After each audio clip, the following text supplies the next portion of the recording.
too. But so now we're doing Commedia, right? Yeah. Do you want to find a cartoon first, or do you want to see a cartoon? What the hell? Yeah, let's see. Because then I was thinking we do some TV history stuff and watch some stuff you were familiar with. Maybe some Harlem Globetrotters, some Scooby-Doo. I remember watching the Harlem Globetrotters. One of the characters would hide. He would hide things in his afro. He would pull like chairs out of his afro and like, weird equipment and stuff. Oh yeah, and they would always mash up. It was like Hulk and the Globetrotters, Scooby-Doo and the Globetrotters, Justice League and the Super Friends, as it was called. I remember watching the Super Friends. I remember watching. What was it? Who was the really, really Rottens? It was a takeoff on the Battle of the Network Stars. It was like Hanna-Barbera versus a different cartoon versus a different cartoon. Who was it again? Some Despicable Me.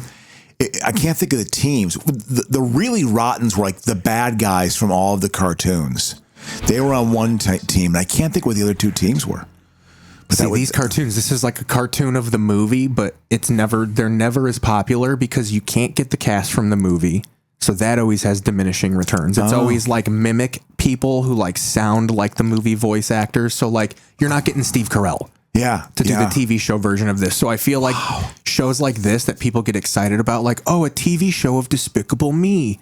And then you watch it and you're like, it's not as good. It's a little cheap. Yeah. I've watched Despicable Me. I like Despicable Me. Oh, they're fun. It's fun. My brother is a huge, because he has kids that were that age. It's important when you have kids to have stuff that's it. We'll give Despicable Me. I'm going to get fucking ready to give it a goal here. Yeah, I haven't watched enough to really understand it that well. Goal for Despicable Me being something that an adult could also watch. Oh, absolutely.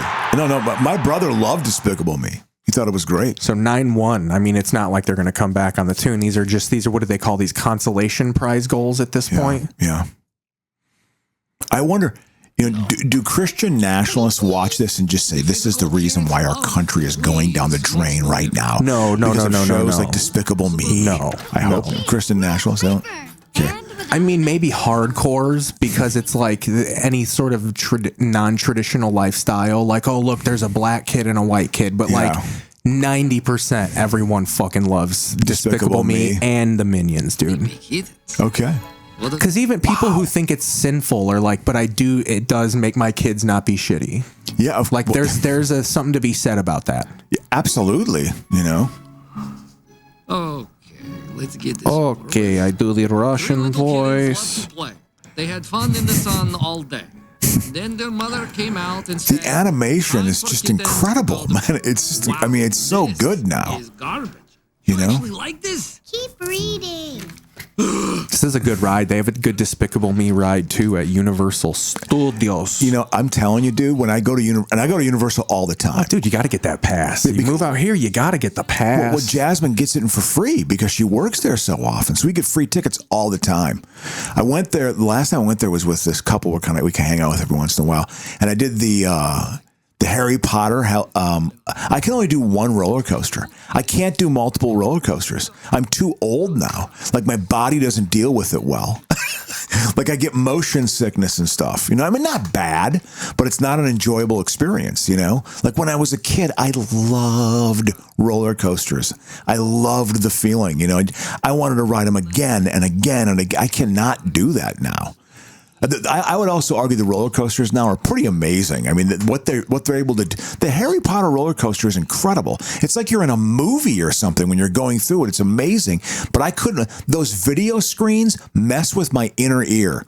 I start getting nauseous when you get close to those video screens and stuff. So I can't. I can only ride one. I did the Mummy. The Mummy's great. I was terrified during the Mummy, as I've said before. I can only do one roll. When I went to Disneyland, I can only do like one Millennium Falcon Star Wars thing. We're jumping to 1976 for this TV history segment. Harlem Globetrotters started in Chicago, says Twitch Scratch. Wow. Twitch Itch Scratch. I think that's your name, but it's Rob Aponte. They didn't start in New York City. They started in Chicago. That's interesting. Let's figure this out here. I could see that. I mean, I think of Chicago and New York as being like old school sort of African American cities, where the great migrations happened. They have different histories, but it's I I definitely think it was, Let's see. you could get some opportunity in the North. The Harlem unlike the Globetrotters South. originated in 1926 at the Giles American Legion Post number 87 on the south side of Chicago, where all the players were raised and went to Wendell Phillips High School in the Bronzeville neighborhood. Wow. They began as Savoy Big Five, one of the premier attractions of the Savoy Ballroom. Starting in 1928, a basketball team of black American players played exhibitions before dances to prop up the ballroom's catering attendance numbers. Wow. Well, in 1928, several players left the team in a dispute that autumn. Those players formed the team called the Globetrotters. Yeah. And towards Southern Illinois. And they finally settled in Harlem. That's fucking awesome. Yeah, absolutely. That's I saw them when I was like 14. Let's give 13 or Toon, 14. the Toon gets a goal for educating us. How about that, Rob Aponte? Yeah. I saw the Harlem Globetrotters live. I saw them play the Washington Generals. Did you ever see them? What's up? Did you ever see the Harlem Globetrotters live? No. Yeah, I saw them live once. I liked them. They're fun. My stepdad and parents kind of ruined that for me because it's fake. It's like pro wrestling. It's all, they were just like real sourpusses about it. Well, it's a goof. It's entertainment, man. It's a goof. It's got to be real athletic competition. I know exactly. They're not out there. You can do that. I can do that. It's one of those Midwest blowhard things of just like, I can do that. Yeah, you're not impressing me with that. No, you cannot do that because you would be doing it and you can't. Drive a garbage truck, Jerry. Yeah, exactly. Talking to my stepdad right there. Curly Neal. Let's listen to this. Yeah, it was a jam. Again, I hate to say a cartoon, like black cartoons back then had good music. It's the truth. Look at this in the song. It works. I used to love watching that when basketball teams were warming up, like NBA games. I wanted to see them throw the ball around like that because it reminded me of the Globetrotters. This is when I was like 8 or 9, man. I was a kid. Well, don't make too much of a breeze, Curly. I love the cartoons that had the laugh track like it was a real sitcom. And make sure they tried to filter it like it was like, no, that's real cartoon people watching this be filmed. Like the cartoon itself is a sitcom filmed in a studio audience. That's hilarious. I love it. There ain't gonna be no game, because nobody's gonna show up. No game? This is like real Soul Brother era black. Like you can tell white people made this show. Between the black fields and the coys. Yeah. Blackfield. I need you boys to do some work for me before you play this game. You look evil with your eyebrows. Oh, no, it's not.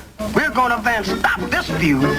We'll get this old white bitch to do it for us. Hold that hillbilly. Oh, it's a hillbilly. This is great. I wonder if Beverly Hillbillies was big at the time. And No. Play. This is post. This has to be 70. Yeah, post B. Oh, no. This is late 70s. This is season 1. So. Because the show, I think I got a time mark of 70 for when the show started. This is 1970? Let's see. I thought it was late 70s. I'm off. I mean, old Scooby-Doo. Scooby-Doo came out in 69, like the old Scooby-Doo. And this looks like it could be... So, yeah, broadcast from 1970 to 71, and then repeated from 70 to 73, and then a late rerun from February 4th to September 2 in 78. That's probably when you caught it. Yeah, exactly. That's when I watched it. So this is like one of those shows where it's like there's only 22 episodes of this show. Wow. Same thing with, there's more, but like there's 56 episodes of The Jetsons. But in your head, you're like, there's hundreds. Yeah, exactly. Because you've seen the same episodes over and over and over again. Yeah. And it made an impression, like you remember it.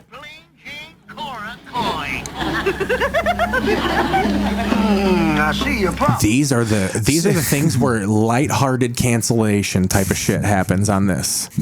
A lot of like cartoonish mistreating of women. Hold it. I think I've found a loophole in the rule. Either side can call for a picnic once a year, and the feuding must stop on that day. All right, what's this episode called? And I'm gonna get a thing of what it's about. I gotta say this tonight. Say it, brother. The term picnic, he said picnic there. I think with some African American folks, very much the term picnic is an offensive thing because in the South, often when there were lynchings, that's where they do it. The people would come out and have a picnic, like, oh yeah, like this is, we're gonna have a picnic next to a lynching, which is just, Isn't there something so offensive about that? Okay, so here we go. A game against the Hillbilly Hill Stars gets called off amidst an ongoing feud between the Flatfields and the Coys. I'd imagine those are the two hillbilly families. They're the Hatfields and the McCoys, exactly. Yeah. But The Globetrotters intervene and try and set up a marriage between the families that end the dispute. The team, it's Romeo and Juliet, sort of in a way. The team arranges the annual Hillbilly Picnic. Maybe not. Which leads to the game between the Globetrotters and the Flatfields to settle the marriage. After much cheating and chicanery by the Flatfields, Meadowlark decides to use the Flatfields' cheating ways against them to stage a massive comeback, winning 304 to 102. When Rock Flatfield refuses to marry Cora Coy despite the win, a chase ensues. Granny gives Cora a mud pack beauty treatment. Cora becomes beautiful, and the two families become kin. So she's ugly. See, that's what I'm like, lightly problematic shit. Yeah. Like the plot is like, I won't marry this girl because she's ugly. Yeah. You know, lighthearted, the thing you should be telling your children. It'll be a cinch. When Dribbles ties the rope to the pole. So again, they play a game at the end of this episode. They play a hillbilly team. I love it. I'll remember. You want to fast forward to it? Yes. Sounds good. Let's go through here. This is those voice. It's very, I mean, I know it's real people. I hope to God those are real black people behind those microphones. That would be amazing if I there hope wasn't. to God. It'd be so bad. I mean, A potato sack race. Yeah. It says, if a single gal catches a bachelor in the race, the bachelor has to marry her. Good thing, too, you know what that is? That's Scatman Crothers, I think. Oh, yeah. You know what I'm happy about, too, so far? Not as much jive as I thought. You know, lighten up on the jive. Oh, yeah. Yeah, exactly. Like, that's, you know, even in the scene in Airplane, it's just like, that's funny, but no one talks like that.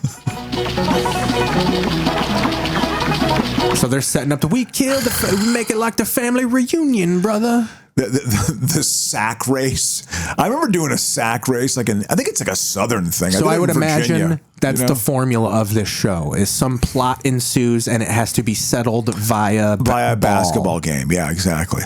Like every episode ends with a basketball game. That's what's up. So instead of turning into the Hulk, there's just a ball game. End of the first half, and the Globetrotters are losing. Nobody ever. I think legitimately I had a little toy of that old bitch. I had a bunch of like mini toys of like Walter Riff-Raff, all those old cartoons. Wow. I had like a set of little toys. Wow. That's amazing.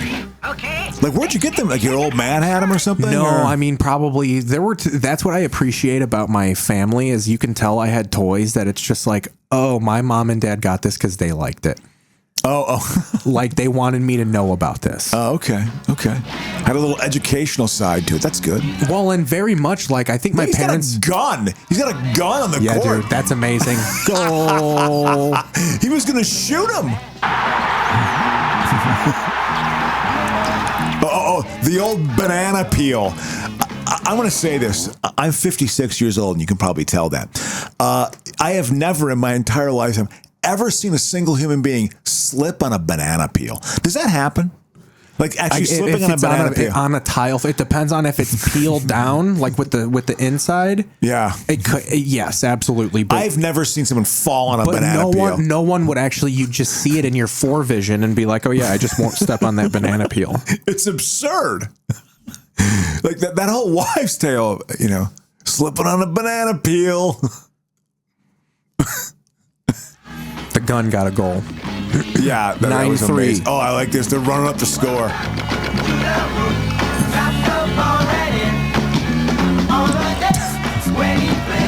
We're better than whites. We're better than whites. I mean, you know what? This is probably their like. This is Ebony and Ivory right here. This is symbiosis. This is racial harmony right here.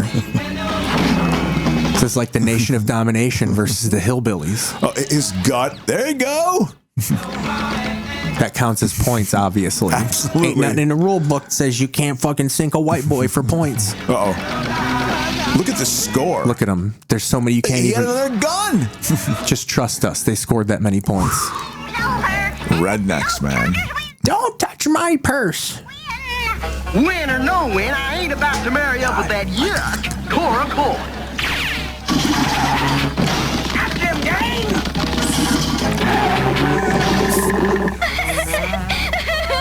I love how even in the 70s, their social status locks in their vehicles. Like they're driving horse and buggy. Yeah, absolutely. We won the game. It has to be identifiable, right? Let's see how Consistent. ugly this whore is. To marry him. She got a little buck tooth and fat. Well, yeah. Put some mud on me and make me lose 20 pounds. Hobbs, Is she wearing a barrel? I thought she was wearing a barrel. She was in a barrel. She's been inside of a barrel this whole episode. But like that mascot for the Denver Broncos, Barrel Man. That used to be a like I remember when I first started cheering for football in '77 was the year the Broncos lost to the Cowboys, as I always mention, and they had that guy Barrel Man was like a cheerleader or a mascot, I should say, for the Denver Broncos, which is so bizarre. I'm wearing a barrel. I lost all of my money, so now I'm forced to wear an old pickle barrel. You know, where meats were held in, and now I have a barrel around me. That's absurd. Did that happen? Like in the 19th century, I was so poor I had to wear a barrel. I think it's up there because in my family, my aunt was kind of like, I guess, the ugly one, kind of a little fat and not as traditionally beautiful. And they would always talk about how like she, put your head in an oven if you're not married by a certain time. Oh yeah, oh God, I know. Like that was the joke. I guess she made a joke. My family all loves calling back things. The one good thing that happened. So I guess. My aunt made a joke that, like, if I'm 40 and I'm not married, put my head in the oven. Okay. So every birthday after that, they would make a, like, hey, here you go, JoJo. And they'd pull the oven down because she obviously died husbandless. Yeah. Oh, yeah. Yeah. Husbandless and with a pickled liver. So, yeah, that's that. We'll go to Commedia Dell TV here for the other side of the matchup. She was a spinster. Oh, yeah. I think that's when it was acceptable, though. She took us to breakfast every Saturday. I would hear fucking Luther Vandross in the car. She loved 103, The Light. So was that your... She used to call Nirvana drug music. You like that drug music. There's a reason why you never got married. So, I'm sorry. No, she was fine. I think she fucked. Yeah. Like, in hindsight, she had bar buddies that were dudes that I think were she'd fucking... fuck every once in a while. She was going in the paneled vans. The sin bin. Having a good time. And I'm not disparaging if anybody in my family's listening. It's perfectly fine. I hope Aunt Joanne was getting fucking fucked well. She's one of my favorite people. Exactly. Yeah, that whole... I think because it's, me not getting married, not having kids. Yeah, if a guy does it, I don't know. It's not really a thing, but it is. There's also a certain life decisions didn't happen. Going Dutch. This will be the sitcom. And by, they're boomer kids. So by fucked well, I mean like twice a year. That's like boomer version. Yeah, yeah. All right. So let's jump. This is the season 2 of Dutch. This is the Dennis. Oh, yeah. So I also want to give him a little break on this before we tear it apart. I think this is another one of those shows that he's trying to be like Sergeant Bilko about it, where like it's supposed to be a little campy. Oh, yeah. Yeah, clearly filmed on. So, like, before, I just want to have that be. That's the tone. That's the tone of it before we're just like, this is ridiculous. Yeah, exactly. Just jumped on it still in 32 seconds. Yeah. Because we are going to do that. This is the end of Animal Control with Hal McHale or whatever his name is. Joel McHale. Best medicine. It's a little over. You're still going to pass him on the Army fitness test, right? No. Everybody has to be battle ready, including Papadakis. Is this? I'll shut up. No, go for it. Yeah, no, I'm going to suppress it because I don't want. I'm jumping to conclusions. It's definitely is that Niecy Nash? Niecy Nash. We're going to give this a goal. That's back-to-back Nashes. That's back to Niecy Nash scoring a goal for 2 teams. I mean, how incredible is that? Oh, was she also in Chicago PD? She was in Hunting Party. She was one of the killers from last week. Oh, interesting. That's fantastic. Yeah. Trained a dog to attack. Let's make sure this is Nash. It's a sheep herding dog. It's just going to nip at his heels. I don't want to be racist. It's working. He's still 10 seconds. Gonna have to look this up. For operation. It was a bad boy. This whole, I don't want to be the kind of guy that thinks every girl is Niecy Nash. The army and the military is getting soft in this country. Like literally, Keg's breath thinks that. Like he and Trump actually, no, we're going to toughen it up again. Listen. Yeah, you can't do fucking sit-ups, dude. You mean Trump? No, old boy. Pete Hegseth? Yeah, he he can't do pull-ups. They showed a picture, like a video of it. He did like where you jerk yourself up with momentum. Oh, it's so fucking. Ain't nothing it's hard. Oh, chin-ups and pull-ups. I could never do them. And I worked out a pretty fair amount. Goal rescinded. But I could never do. Not Niecy Nash. I'm just racist. The black lady's not Niecy Nash. No goal. No goal. Okay.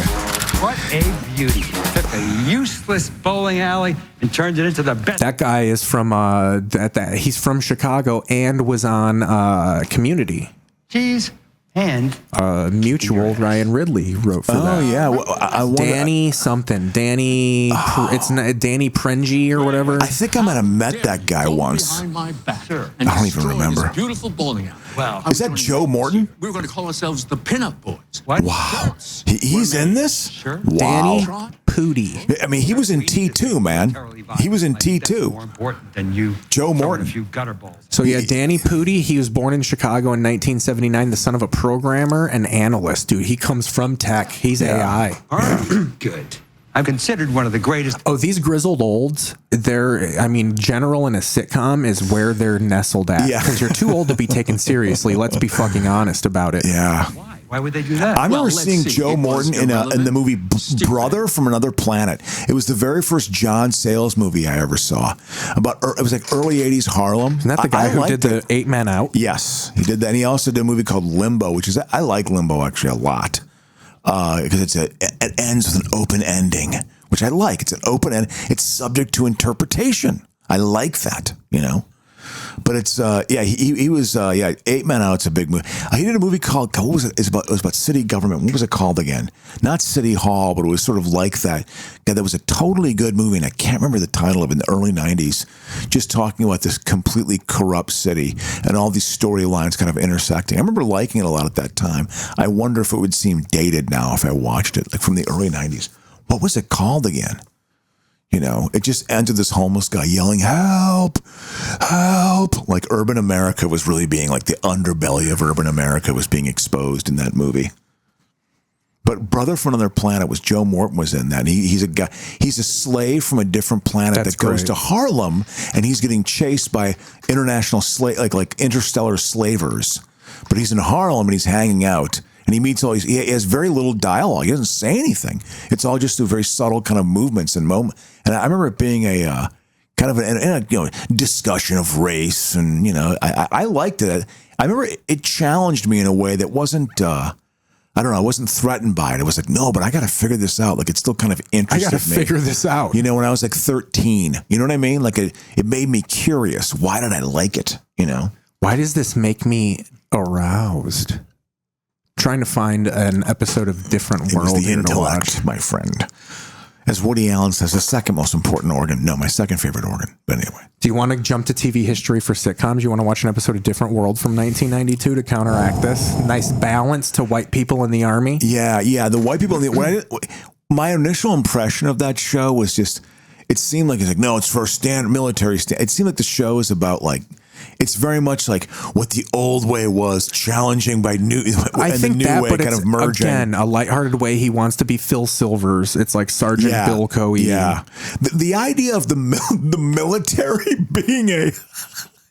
being like a setting for a show was huge in the 50s. Oh yeah, because they knew who their audience was. Bilko had a gambling problem. It was all World War II vets. Gomer Pyle. I mean, all those shows, man. Military themed shows. Yeah, Phil Silver's show. McHale's Navy was a show. It always confused me that the Phil Silvers show, which is supposed to be pretty funny, I guess. It's good, but he's Sergeant Bilko in it. Yeah. There is no one in the show named Phil Silvers. Oh, yeah. Because that's the actor who played, obviously. What Sergeant year, Bill. what season was 92, do you think?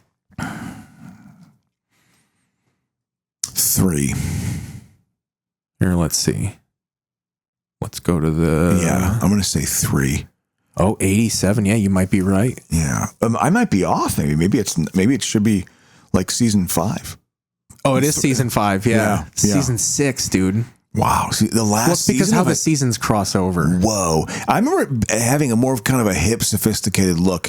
When I think of a different world in 1992, I think of what was that? To Take Me Season to 5, Another, episode 16. not Diggable Planets, but who was it? Take me to another place. Take me to another. Who sang that again? Let me understand your plan. Remember that song? It came out in 92. I should know this. It's not Diggable Planets. Who was it again? I don't know. No, remember that song? Take me to Chat. another place. Take I me do know to what song you're another- talking. I do. You It's know, on the tip of my Tennessee. tongue. Tennessee is the name of the song. Most of my knowledge. Yeah. Tennessee. Yeah, Tennessee is the name of the song. I thought that was Big Audio Dynamite when I was a kid. That's great.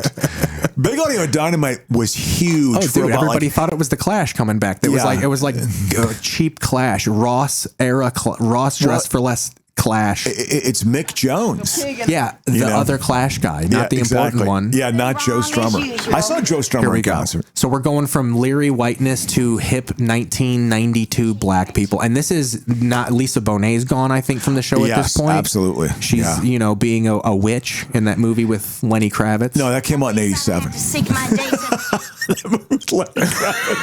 Exactly. Mario Van Peebles? No, it's not. No, it was Mickey Rourke. It was Mickey Rourke, and like Robert De Niro plays the devil in Oh that yeah, movie. she looks like Lenny Kravitz. Yeah, yeah. I remember. What's her face?